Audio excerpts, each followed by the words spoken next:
Hello friends, welcome back to your channel. ഇന്ന് ഞാൻ ഉണ്ടാക്കാനായിട്ട് പോകുന്നത് ഇഞ്ചി കറിയാണ്.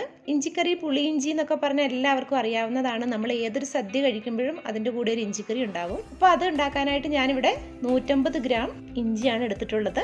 അപ്പോൾ ഇത് നമ്മൾ കട്ട് ചെയ്തെടുക്കുമ്പോൾ എന്ന് വെച്ചാൽ അതിൻ്റെ തൊലിയൊക്കെ കളഞ്ഞതിന് ശേഷം ഒട്ടും വെള്ളമയം ഇല്ലാതെ വേണം അത് കട്ട് ചെയ്ത് ഒരേ അളവിൽ അരിഞ്ഞെടുക്കാനായിട്ട് ശ്രദ്ധിക്കണം. കാരണം അതല്ലെന്നുണ്ടെങ്കിൽ നമ്മൾ എണ്ണയിൽ വറുത്ത് കോരുമ്പോഴേക്കും അത് പല അളവിലാകുമ്പോഴത്തേക്കും ചിലത് മൂക്കാതെ വരും. അപ്പം ഒരേ കനത്തിൽ അങ്ങനെ കട്ട് ചെയ്തെടുത്താണിത്. അപ്പോൾ ഇനി ഇതൊന്ന് ഫ്രൈ ചെയ്തെടുക്കണം. അപ്പോൾ അതിനായിട്ട് ഒരു 1/4 കപ്പ് വെളിച്ചെണ്ണയാണ് ഞാൻ ഈ പാത്രത്തിലേക്ക് ഒഴിച്ചു കൊടുക്കുന്നത്. ഈ ചൂടായ എണ്ണയിലേക്ക് ഈ ഇഞ്ചി ഇട്ട് കൊടുക്കാം. അപ്പോൾ ഇഞ്ചിയൊക്കെ ഇതുപോലെ ഒരു ബ്രൗൺ കളറായി മൂത്ത് വന്നിട്ടുണ്ട്.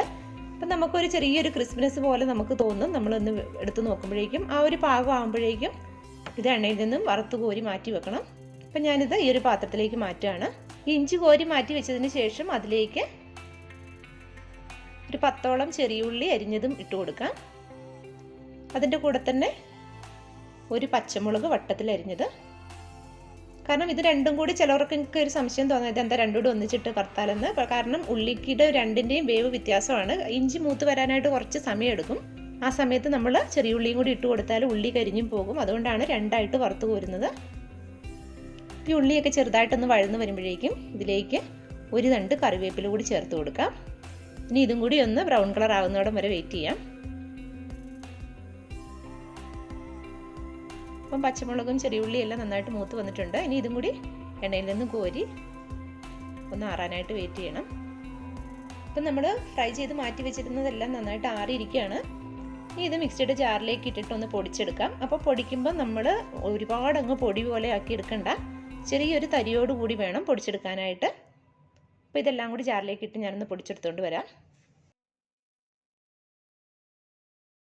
അപ്പോൾ ഇതുപോലെ ചെറിയ തരിയോടുകൂടി വേണം നമ്മൾ പൊടിച്ചെടുക്കാനായിട്ട്. ഇനി ഇതിവിടെ ഇരിക്കട്ടെ. നമ്മൾ നേരത്തെ വറുത്ത് കോരി വെച്ചതിൻ്റെ ബാക്കിയുള്ള എണ്ണയുണ്ട്. ആ പാത്രത്തിൽ നിന്നും കുറച്ച് എണ്ണ നമുക്കെടുത്ത് മാറ്റി വെക്കാം. അതിനുശേഷം 2 സ്പൂൺ അളവിലുള്ള എണ്ണ ഈ പാത്രത്തിൽ തന്നെ വെച്ചാൽ മതി. ഇനി നമുക്ക് കറി തയ്യാറാക്കാനായിട്ട് തുടങ്ങാം. അപ്പോൾ അതിനായിട്ട് ആദ്യമേ ഒന്ന് കടുക് താളിച്ചെടുക്കണം. അപ്പോൾ ഈ എണ്ണ ഒന്ന് ചൂടാക്കിയതിന് ശേഷം അതിലേക്ക് 1 സ്പൂൺ കടുക് ചേർത്ത് കൊടുക്കാം. അപ്പോൾ കടുകൊക്കെ ഒന്ന് പൊട്ടി വരുമ്പോഴേക്കും ഒരു വറ്റൽമുളകും ഒരു തണ്ട് കറിവേപ്പിലയും ചേർത്ത് കൊടുക്കാം. അപ്പോൾ കറിവേപ്പില നമ്മൾ നേരത്തെ ഫ്രൈ ചെയ്തതിൻ്റെ കൂട്ടത്തിൽ എടുത്തായിരുന്നു, എങ്കിലും കുറച്ച് ഇതിലൂടെ ചേർക്കണം. അപ്പോൾ ഈ സമയത്ത് ഞാൻ ലോ ഫ്ലെയിമിലാണ് തീ വെച്ചിട്ടുള്ളത്. ഇനി ഇതിലേക്ക് മസാലപ്പൊടികളൊക്കെ ചേർത്ത് കൊടുക്കാം. അപ്പോൾ മസാലപ്പൊടികളായ 1 ടേബിൾ സ്പൂൺ മുളക് പൊടിയും 1/2 ടേബിൾ സ്പൂൺ മല്ലിപ്പൊടി, 1/4 ടീസ്പൂൺ വീതം ഉലുവാപ്പൊടിയും കായപ്പൊടിയും, അത് രണ്ടും 1/4 ടീസ്പൂണാണ്. അപ്പോൾ ഇത്രയാണ് മസാലപ്പൊടികൾ ചേർക്കുന്നത്. ഇതെല്ലാം കൂടി ഇതിലേക്ക് ഇട്ട് കൊടുത്ത് നന്നായിട്ട് പെട്ടെന്ന് തന്നെ മിക്സ് ചെയ്തെടുക്കാം. അപ്പോൾ ഈ മസാലപ്പൊടിയുടെയൊക്കെ ഒരു പച്ചമണം ഒന്ന് മാറി വന്നിട്ടുണ്ട്. ഇനി ഇതിലേക്ക് ഒരു ചെറിയ നാരങ്ങയുടെ വലിപ്പത്തിൽ ഞാൻ വാളംപുളി വെള്ളത്തിൽ ഇട്ട് വെച്ചിട്ടുണ്ടായിരുന്നു. അപ്പോൾ അത് പിഴിഞ്ഞെടുത്തിരിക്കുന്നതാണ്. ഇതിപ്പോൾ അല്പം തിക്കായിട്ട് തന്നെയാണുള്ളത്. 1/2 കപ്പ് വെള്ളം ഒഴിച്ചിട്ടായിരുന്നു ഞാൻ അത് കുതിരാനായിട്ട് വെച്ചിരുന്നത്. അപ്പം നമുക്കറിയാം വാളംപുളിയിൽ ചിലപ്പം കുരുവും അതുപോലെ തന്നെ അതിൻ്റെ തൊണ്ടും ഒക്കെ കാണും. അതൊക്കെ കളഞ്ഞതിന് ശേഷം വേണം പിഴിഞ്ഞെടുക്കാനായിട്ട്. ഇനി ഇതെല്ലാം കൂടി ഒന്ന് തിളച്ച് വരുമ്പോഴേക്കും 1/2 കപ്പ് തിളപ്പിച്ച വെള്ളവും ഒഴിച്ചു കൊടുക്കാം. നമ്മളിത് കുറച്ച് ദിവസം വെച്ചിരിക്കുന്നതാണ്, അതുകൊണ്ട് തന്നെ തണുത്ത വെള്ളം ഒന്നും ഒഴിക്കരുത്. അപ്പോൾ ഈ മസാലയൊക്കെ കൂടി നന്നായിട്ട് തിളച്ച് വന്നിട്ടുണ്ട്. ഇതിലേക്ക് ഇപ്പോൾ ആവശ്യത്തിനുള്ള ഉപ്പ് ചേർത്ത് കൊടുക്കാം.